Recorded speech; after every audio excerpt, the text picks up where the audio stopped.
একটা নতুন রেসিপি নিয়ে আপনাদের কাছে চলে এলাম। এটার নাম হলো গাজরের হালুয়া।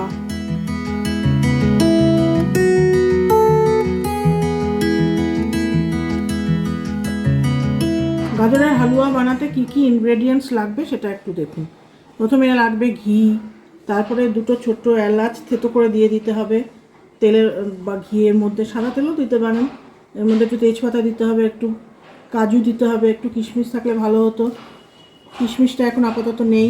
দুধ লাগবে, দুধটাকে ভালো করে ঘন করে জাল করে নিতে হবে, তারপর তার মধ্যে এটা করতে হবে। চিনি লাগবে, একটু মিল্ক পাউডার দেবো।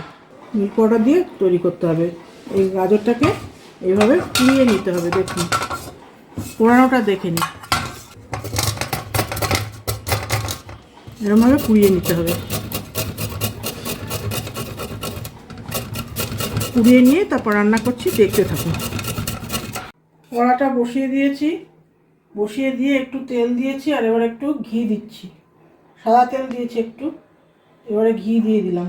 একটু গরম হলে ফোড়নটা দিয়ে দেবো। তেজপাতা ছেড়ে দিলাম। কোড়ানো হয়ে গেছে। অতগুলো গাজর আর কোড়াইনি, দুটো তিনটে রেখে দিয়েছি কারণ এতটা পরিমাণ হয়ে গেছে। এবার ছেড়ে দিচ্ছি তেলের মধ্যে। প্রথমে তেজপাতা দিলাম, তারপর একটু ছেড়ে দিলাম, দিয়ে এবার একটু ভাজা ভাজা করতে হবে।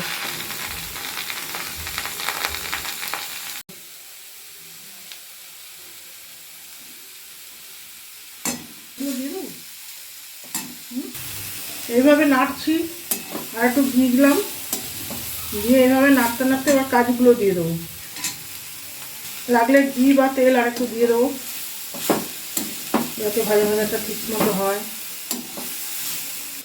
আর একটু ঘি দিয়ে দিলাম ভাজার জন্য। এলাচটা থেতো করে এভাবে দিয়ে দিলাম। 3টে এলাচ দিয়ে দিলাম থেতো করে। ভাজাটা একটু হয়ে গেলে সব ঢেলে দেবো।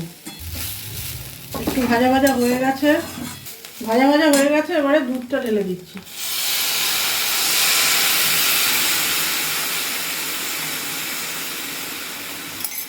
স্বাদটা ঠিকঠাক হওয়ার জন্য একটু নুন দিচ্ছি। আমরা সাধারণত দুধে নুন দিই না। এবার চিনিটা ঢেলে দিচ্ছি।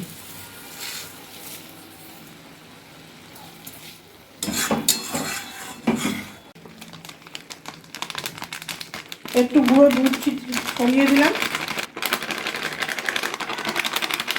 কাপটা ধুয়ে জলটা দিয়ে দিলাম। এবার একটু নেড়ে দিই,